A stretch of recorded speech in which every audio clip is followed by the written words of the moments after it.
Greetings, everyone. This is Sistah Crystal here with Let's Talk Classic Hip Hop and R&B. Let's Talk Classic Hip Hop and R&B.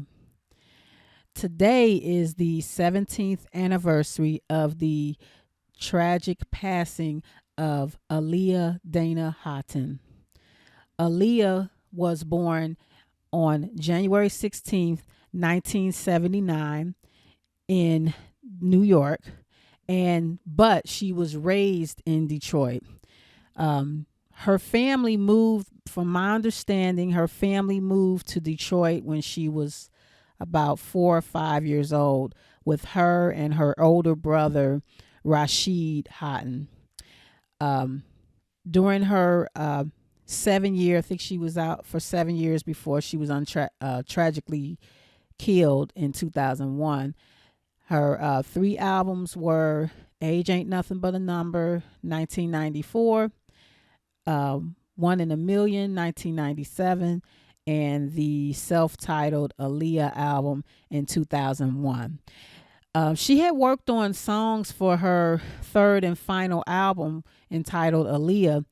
She worked on it for several years it's reported that she worked on the album in between her budding acting career between the years of 1998 or 99 until March 2001. She was starring in several films, including Romeo Must Die, and she was also tapped to be a part of the Matrix films of those films. So she was really busy, and she was recording her last album in between working on her acting career. And actually, she actually recorded a great bulk of her Aaliyah album around in 2000 and 2001 in Australia while she was filming. I think she was filming the Romeo Must Die or one of the films out there. She recorded at a studio called Sing Sing Studios, and on the Aaliyah album, she worked with a variety of writers and producers, including but not limited to singer Tank. He's a singer and songwriter, and her longtime producer and collaborator, Timberland. The Aaliyah album, which was released in July 2001, had 3 singles, which were We Need a Resolution, released April 2001, and More Than a Woman and Rock the Boat, both which were released after her untimely death on August 25th, 2001. Aaliyah was a very busy young woman during this time, and she actually filmed the videos More Than a Woman and Rock the Boat within 2 weeks. So she filmed 2 videos in 2 weeks in the month of August of 2001. And actually, the day of her death in the plane crash on August 25th, 2001, she had just wrapped up the filming of Rock the Boat. We're doing a flashback and in remembrance of Aaliyah Dana Haughton. August 25th, 2001. Aaliyah and her crew, they had wrapped up filming of the video Rock the Boat early. They had spent about 3 days filming this video, but the schedule it was scheduled out for 4 or 5 days. So the estimated time to finish the video was 4 or 5 days. They got it done like a day or 2 early. So that really said a lot about her work ethic and the work ethic of her crew that was around her. A lot of times you hear with some stars, you hear that they are late and they play around and all that, but she was very professional and just thorough. She worked hard when she needed to work, and she took breaks when she needed to take a break. And this time they was on a mission. They did what they had to do. They was on point. They wrapped up early. So they decided, Aaliyah, she was tired. She wanted to rest because she had a lot of things coming up. She was slated to be in the sequels of The Matrix, the movie called The Matrix, which is a science fiction thriller. Honestly, I have never seen The Matrix before, but she was slated. I can't remember the name of the character, but after her untimely passing, what's her name? Nona Gay, the daughter of the late great Marvin Gaye, replaced Aaliyah in the two Matrix sequels. It was Matrix 2 and Matrix 3. And actually, Aaliyah, she did manage to film like a crowd scene, but because that was all she was able to film, it wasn't enough for them to keep her in the film at all. But at the end, they did put a dedication to Aaliyah at the end of the films, reportedly. So, yeah, but okay, so this I'm leading up to. This is why she just wanted to leave early since they wrapped up. She was ready to go. I mean, she could have, I'm thinking back now. We always have this woulda, coulda, shoulda. It's like they were in the beautiful Bahamas. What if they just decided to take that extra day and just lounge around in the Bahamas and have fun and, but, things happen for a reason, I guess. So, okay. So they wrapped up early. And so and actually I think that's what happened. Some of the people decided they wanted to stay and enjoy the last day, and others that wanted to leave early with Aaliyah chose to leave early. And besides the fact that we lost some beautiful lives along with Aaliyah, and I'm gonna go ahead and say their names too, because even though we're commemorating Aaliyah, there were other people who passed away there too. So I just want to send condolences, of course, to Aaliyah's family and fans, and I'm one of the fans too, and also condolences to the others who passed away. Besides the pilot, Luis Morales, the others who passed away were Aaliyah's bodyguard, Scott Gallin, age 41. Aaliyah's bodyguard, Scott Gallin, age 41. Who else? Her hairstylist, Anthony Dodd, age 34. Eric Foreman, age 29. Video production director, Douglas Kratz, age 28. Makeup artist, Christopher Maldonado, age 32. Blackground Records executive, that's the label that she was on. And the label that she was on, Blackground Records executive Gina Smith, age 29. And Keith Wallace, age 49. Now, Keith Wallace was a family friend of Aaliyah's family. And one special thing about Aaliyah, she was very close with her family. And everywhere she went, especially after the situation back in the mid 1990s with singer R.Kelly, she started going everywhere with her family. And this was the one time that everyone was either busy or something else was going on, that none of her regular family was able to be with her. And what I mean by that, like either her mother or her father or her brother would travel with her. Well, the brother was away in Australia doing some work there. I believe her mom and her mother and father, I think it was some kind of health issues or something going on with that, and so they couldn't be with her. So they sent the family friend to go and accompany her on the video shoot and just, kind of be there for her. So, that just added to the more tragic, just how tragic this was. I do remember shortly after that, her brother Rashad Haughton, he just seemed like he was really, I wouldn't say he was blaming himself, but it was just kind of like, wow, I'm normally with my sister, and that was the one time none of her regular family was there, and, tragedy happened. But okay, so they were ready to leave early. Instead of the regular plane that was supposed to come get them, it was supposed to be a much larger plane. And instead, by the time the plane showed up, it was the smaller Cessna. Now, it was reported that there were arguments about the plane was too heavy with people and passengers. Actually, there's some dispute about that. We're not really sure if that's really that really happened.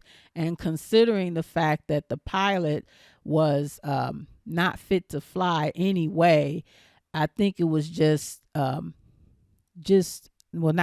allegedly it was just the mishap on the airline company that sent the wrong kind of plane. There really wasn't really any witnesses according to what I read. Now, allegedly there was one witness that saw the plane go down, but as far as like any kind of back and forth that may have happened between the passengers and the pilot, that's really not proven. And I did want to put that out there because that's kind of the dark cloud that's also hanging over this, because there are a lot of people out there that kind of believe that, that she was being a diva and they just was demanding to get on this plane even though it was overloaded, but that just was not true, and that has never been proven. And in fact, Aaliyah's parents won a wrongful death lawsuit about 2 years later in September 2003 against the owner of the twin plane that came, and it was against the owner of the plane, and I think it was against some other company that was responsible for sending the pilot and not making sure he was thoroughly vetted, making sure that he was qualified to fly. Now, there were 3 of the 9 passengers who had survived the initial crash impact, but they had all ended up passing away like several hours later. But during the investigation of the wreckage around the plane, where I was talking about the people and passengers, the people and luggage. Well, it was reported that they found some luggage, but the only luggage that was not found was Aaliyah's. And it was reported that her luggage had actually gotten stolen from Miami airport before they even arrived there at the Bahamas. Obviously, she had some clothes, some outfits to change into to do the video, but all of her luggage, she didn't even have her luggage because it never arrived. So a lot of the chitter chatter talking about luggage, well, it was luggage on there, but hers was never found because hers never even made it on there. She had a bag. I know she had a bag or something like that, or reportedly that Aaliyah had a bag, but all of her luggage was not on there because it was already had been stolen. So that's one of the little lesser known facts of that. And another lesser known fact surrounding this tragedy is, okay, so fast forward August 31st. So on August, she was buried on August 31st at Ferncliff. I hope I'm saying it correctly. Ferncliff Cemetery in Hartsdale, New York. Now, Ferncliff Cemetery, it's nicknamed the celebrity cemetery because there are a lot of celebrities that are buried there. And it's actually, she's buried in a above ground, I don't know what you call it, a niche. So she's buried above ground, and her father, he passed away in 2012. I think he's buried right next to her over there too. So another lesser known fact surrounding the tragedy of the death of Aaliyah Dana Haughton and 8 others on August 25th, 2001. About 3 weeks after the tragedy, it was either a CEO or vice president of Black Hawk International Airwaves. I believe that's the name of the company that was responsible for sending the plane. Well, one of their executives it was reported that they had committed suicide. It was a man age 37, and as I was preparing for this, I was looking all over for that article because I remember seeing the article. It was like a small little blurb in one of the magazines. It was either like People Magazine or Us Weekly or something like that. And I had saved the article, and I remember it because I remember reading it. But unfortunately, I can't find the article. And everything is not online. Like, there's a lot of stuff online, but there's a lot of stuff that's not online. And that's one of the things that's not online. I cannot remember the man's name, but I believe he was married. I remember age 37. The picture that I saw, he appeared to be of a Latino descent, but I cannot remember the guy's name. But it said the person was associated or one of the main people at the Black Hawk Airwaves, and it was reported that he committed suicide 3 weeks after the tragedy of the plane that went down and killed Aaliyah as well as 8 others. So that's a lesser known fact of that. But yeah, but I just want to give my condolences again and to the family of Aaliyah and the people who also perished with her. You'll always be remembered. It's difficult. I cannot believe it's already been 17 years already. She's been gone for almost as long as she's been on this earth. She was only 22 years old at the time. And her impact has been felt for many years. She was one of the first ones to really kind of embrace the kind of hip hop R&B thing, and even though all 3 of her albums, great albums, but it wasn't until her last 2 albums, the One in a Million album and the Aaliyah album, that she was truly able to explore the different sounds that she wanted to explore, and she loved to work with new and upcoming artists. She felt that new artists, new producers, that they were hungry and that they were more creative. Well, not more creative. I mean, longtime producers, they can be very creative, but she always felt that she wanted to give back and give new up and coming producers an opportunity to work with them. And she just found that their work ethic was not even so much the work ethic, but like she said that the up and coming producers were hungry, and she really liked exploring and exploring new sounds. And one thing that Timbaland had said about Aaliyah when she passed away, he said that half his creativity died with her, because she was one of the ones that no matter how weird the sounds were, she was willing to work with him. She allowed him to explore different sounds, and she was just willing to try new things, unlike a lot of other artists, which is understandable that one might be apprehensive to try things that's too out there, because you know, it's the music business and you want to make money and all of that. Now, one thing about Aaliyah, um, throughout her career, she was on her uncle Barry Hankerson's label, Black Ground Records. And so, like I said earlier, it was a family owned label. And because of that, it's a small label. They had distribution deals with different record companies.